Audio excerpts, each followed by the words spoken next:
घटना हुई है, कंगना रनौत को थप्पड़ मारा गया है एक सीआईएसएफ जवान महिला के द्वारा, तो क्या कुछ कहोगे आप? देखिए, इसमें कोई इब तो सारी बातें क्लियर आली। सिक्योरिटी चेकिंग के दौरान इनका थोटी मोटी तनाव की बातें हुई और जहां हम हिंसा का समर्थन नहीं करते, जहां थप्पड़ मारना गलत है, कानून को हाथ में नहीं लेना चाहिए, मगर सार्वजनिक जीवन में जीने वाले लोग, चाहे अभिनेता है, चाहे नेता है, चाहे कोई और सेलिब्रिटी है, उनको भी जनता की भावनाओं की ख्याल करना चाहिए। अब इस चीज के नीचे जो चीज निकल के आई, जो उस लड़की का बयान आया, वो बड़ा संवेदनशील बयान है, क्योंकि उसके हम गवाह हैं। जब हम सिंगू बॉर्डर पर या टिकरी बॉर्डर पर जब आंदोलन चल रहा था, उस समय इसका कोई मतलब ही नहीं था कंगना रनौत का। ना कोई ये सरकार में है, ना कोई एमपी है, ये बंबई में बैठी है। हर रोज ये ट्वीट करती थी, ये किसान नहीं है, किसान तो खेत में काम करता है, ये खालिस्तानी है, ये उग्रवादी है। एक किसी पत्रकार ने काफी बूढ़ी महिलाएं को, वहां सभी उम्र की महिलाएं जाती थी, एक बूढ़ी महिला का फोटो डाल दिया, देखिए किसानों के बीच में 80-90 साल की औरत, किसान, ये कितने जिंदा दिल लोग हैं। 80-90 किसान साल की महिला भी किसान आंदोलन में हिस्सा लेने आ रही है। उसके को टैग करते हुए कंगना रनौत ने लिखा कि ये महिला 100-200 रुपए में आती है। बहुत ही दुख भरी बात थी, क्योंकि वहां पर कोई भी, पहली बात तो किसान संगठनों के अंदर बहुत सी महिलाएं इन्वॉल्व है। पंजाब का तो एक बहुत बड़ा संगठन है जोगिंदर सिंह गुरा, 50,000 से ज्यादा महिलाओं की लिखित में संख्या उनके पास। फिर इस किस्म की जब टिप्पणी करने से पहले कोई भी आदमी ने सोचना चाहिए, वो आंदोलन लड़ने गई थी, एक हक मांगने गई थी। हम पहले ही कहते थे ये जो लड़ाई हमारी है फसल और नस्ल की लड़ाई, इसका मतलब आप समझे नहीं थे। हमारी मंडियां टूट रही थी, हम तो अपनी मंडियां बचाने जा रहे थे। हमारा जो कृषि का बाजार था, सारा कृषि के बाजार का अडानी को सेलो बनवा करके, एफसीआई को तोड़ करके सारा उद्योगपतियों के हाथ में दे रहे थे। हमारे कॉन्ट्रैक्ट फार्मिंग के जरिए पूरी खेती को कारपोरेट का हाथ में दे रहे थे। हम तो अपनी कृषि को बचाने जा रहे थे ना। कंगना का क्या लेना देना था उस बात में? उसने इतनी भद्दी टिप्पणी करी और आज उसने उसका खामियाजा ही मैं कहूँगा मैं भुगतना पड़ा, क्योंकि ये कोई थप्पड़ नहीं मारा गया है। थप्पड़ का सिर्फ कोई दर्द के लिए नहीं है, ये पूरी दुनिया के लिए किसान की बेटी ने अपनी भावना व्यक्त करी है कि अगर आप हमारे को इस तरह जलील करोगे, आप हमारे को इस तरह की भाषा बोलोगे, तो हम आपकी ये बात सहन नहीं करेंगे। इसका मैसेज ये निकलता है। मतलब और अब भी कंगना ने जो बयान दिया है ना, बड़ा दुर्भाग्यपूर्ण है।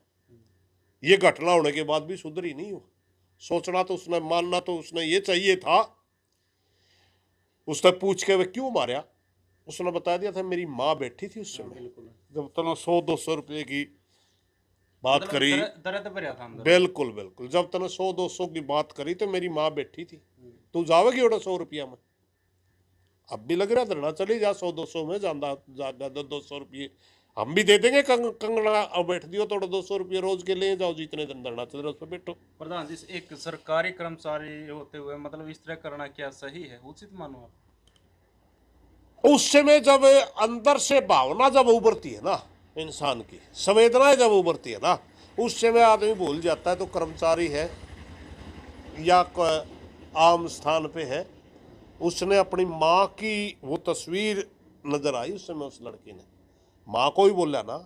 बैठा तो उसका भाई भी था, उसका भाई पंदेर की जत्थेबंदी का ओहदेदार है, और वो अलग से दिल्ली बैठी थी लगातार।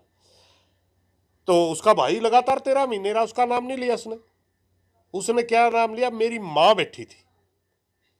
अब भी कंगना ने सुधरी नहीं है, मैं जो बात बता रहा था। अब भी उस लड़की का बयान आ कि इसने, मैंने ये घटना मेरी माँ की वजह से की। कंगना ने जब वीडियो डाली उसने कहा कि पंजाब के अंदर जो उग्रवाद या आतंकवाद बढ़ रहा है चिंता का विषय, उसको कैसे देखना चाहिए। अब भी इस घटना को आतंकवाद से जोड़ रही है, अब भी पूरे पंजाब में उसको आतंकवाद नजर आता है। ये भारतीय जनता पार्टी के लोगों को पंजाब को बदनाम करने के लिए पता नहीं किसने लाइसेंस दे रखे। मोदी जी गए थे पिछले दिनों में, विधानसभा का चुनाव था शायद, वापिस लौटे थे। 2 किलोमीटर दूर किसान झंडे लेके 2 किलोमीटर दूर नारे लगा रहे, 2 किलोमीटर दिख नहीं रहे इसमें। बिल्कुल सिक्योरिटी वाले ने रोका कि आगे किसान नारे लगा रहे। उसकी तरफ उंगली किसी ने करी नहीं, गाड़ी किसी ने दी, पत्थर किसी ने फेंका नहीं, डला किसी ने फेंका नहीं, कोई हथियार नहीं था।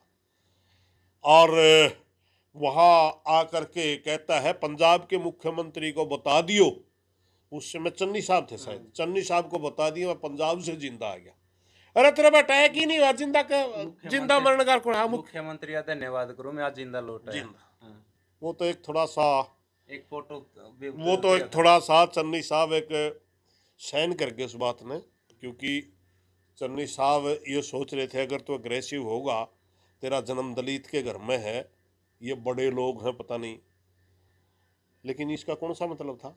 क्या चन्नी साहब ने उसको सिक्योरिटी नहीं दी थी? क्या पंजाब पुलिस उसकी सिक्योरिटी में नहीं खड़ी थी? सिक्योरिटी ने रोका था उसको कि आगे किसान है।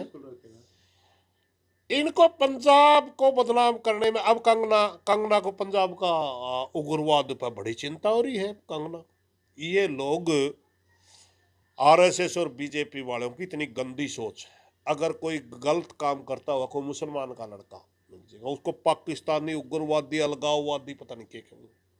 कोई सिख दिख जो इनकी खालिस्तानी ये दिखता है, कोई किसान दिख जे उसमें जाति ढूंढते, कोई मजदूर का आंदोलन हो उसमें जाति ढूंढते। ये अपने आप को समझते ही बरानी के हैं, सबको टैग लगाते। इन्होंने पूरे भारत की 70% 80% जनता को पिछले 10 साल में जलील करके छोड़ रखे, इसलिए ये घटना हो रही है। प्रधान जी, कुलविंदर कौर को सस्पेंड भी कर दिया गया, एफआईआर भी दर्ज हुई है। तो किसानों की तरफ से मतलब बहुत से बयान आ रहे हैं कि हम ये कर देंगे, ये करेंगे। वो तो देखिए वो कहने वाला वो तो ठीक है, पक्ष में, हम भी पक्ष में, और उस लड़की के साथ खड़े और साथ रहेंगे। अगर गलत कोई सरकार न करी तो उनके लिए संघर्ष भी करेंगे, आंदोलन भी खड़ा करेंगे। मगर आज अखबार में आ रही है कि 323 और 341 के तहत पर्चा दर्ज हुआ। वो तो फिर भाई थप्पड़ मारने में वो धारा तो लग गए हैं, कोई आम आदमी भी मारे वही लग गए। और वो जो सस्पेंड कराया है, इंक्वायरी चल रही है, विभागीय इंक्वायरी है, वो मेरी समझ में कोई इतनी बड़ी बात होती नहीं। और मेरी मांग भी है पंजाब पुलिस में, क्योंकि मोहाली का जो एयरपोर्ट है पंजाब के अंदर आता है, चंडीगढ़ का नहीं है। चंडीगढ़ पुलिस का तो इसका मतलब ही नहीं है। मेरी पंजाब पुलिस से प्रार्थना भी है, भाई थप्पड़ की कार्रवाई थप्पड़े की करो, ज़्यादा लंबी चौड़ी धाराएं लाने की जरूरत नहीं है। थप्पड़ मारा है 323 की, बने 323 ले ले, 500 से 400 रुपया जुर्माना होता है उसमें, साल 6 महीने का उसमें ट्रायल चलती है। ये भावनाएं व्यक्त करी है, नुकसान पहुंचाने के लिए नहीं, वरना छोरी तो इतनी तकड़ी थी, वो कंगना तो रगड़ दिए उड़े, वो तो तकड़ी थी। लेकिन उसने सिर्फ अपनी भावना व्यक्त करने के लिए थप्पड़ मारे है कि किसान, ये नहीं कहा किसान तो खेत में काम करे, किसान को वो एयरपोर्ट पे मिल गया नहीं, किसान एयरपोर्ट पे ही मिल गया। प्रधान जी, कई लोग पक्ष में बना रहे वीडियो, मतलब कमेंट भी या मैसेज में, कंगना इतनी गलत थी तो मतलब क्यों बनाई फिर उड़ता है, क्यों इलेक्शन जीतवा मंडी से? यही तो चक्कर है। अब मंडी से सांसद बन के आ गई, वहां के किसानों को दर्द क्यों नहीं हुआ, वहां की भौगोलिक परिस्थिति क्या है, क्या वो धर्म के रूप में अब, क्योंकि जो भारतीय जनता पार्टी ने देश में प्रचार चला रखा है, क्या वहाँ धार्मिक अंधता फैल रही है या जातिवाद फैल रहा है, वो तो वहाँ की परिस्थिति जाना। मगर ये बढ़ाने के लायक नहीं थी, क्योंकि किसान तो पूरे देश में है ना। ठीक है, वो किसान अलग टाइप के हो सकता है, और हिमाचल में वहाँ फ्रूट की खेती करने वाला किसान हो, कोई सब्जी की खेती करने वाला किसान हो, मगर किसान तो था ना। क्या कि सारे किसानों के धरनों पर जो महिला जाती 100 200 रुपये में जाती है, कोई कंगना से ये पूछने वाला नहीं है कोई। भाई आपको जरूरत क्या थी, अनावश्यक टिप्पणी करी थी ना, और आज भी वो महसूस नहीं कर रही, और आज भी भारतीय जनता पार्टी के लोग उसकी सपोर्ट में खड़े हैं। आज भी वो लोग ये नहीं समझ रहे कि हमने पिछले दिनों जितने बयान दिए बिल्कुल गलत थे। माफी तो एक बात बताइए, मैं अपना हमारे को कितने टैग दिए भारतीय जनता पार्टी वाले? हमारे को खालिस्तानी कहा, उग्रवादी कहा, अलगाववादी कहा, बाहर से फंडिंग लेने वाले नक्सलवादी कहा, प्रधानमंत्री ने आंदोलनजीवी कहा, प्रधानमंत्री ने परजीवी कहा, परजीवी जोक और चिचड़ को कहा था। जिस दिन प्रधानमंत्री ने परजीवी कहा था ना, वहां लाखों किसान रोए थे। एक मीनाक्षी लेखिन की सांसद होती थी, उसने बहरूपीय किया। 8-9 नाम तो हमारे को दे रखे इन्होंने। फिर भाई उसके अगर क्रिया की प्रतिक्रिया कहीं उभरती है तो सहन करो। उसने थप्पड़ मारा था 323 का बना है, 323 का तक तो जायज है। अगर ज़्यादा कुछ उसके खिलाफ करते हैं आप तो वो गलत है। या तो उन्हें देख ली कि भाई डिसिप्लिन फोर्स होती है, बेल्ट की नौकरी वाले ने ऐसा नहीं करना चाहिए, मगर वो इंसान भी तो है, वो एक माँ की बेटी भी तो है। या भी तो देख ले, उसकी माँ को अगर गलत बोलोगे तो वही प्रतिक्रिया होगी। फिर तो हम उसको नजायज़ नहीं मानते हैं। माँ की बेटी बनना कोई नजायज़ नहीं है। फिर तो हम उसको बहादुर बेटी कहेंगे और उसको सम्मानित भी करांगे मौका आने पर। ठीक है प्रधान जी, धन्यवाद। धन्यवाद।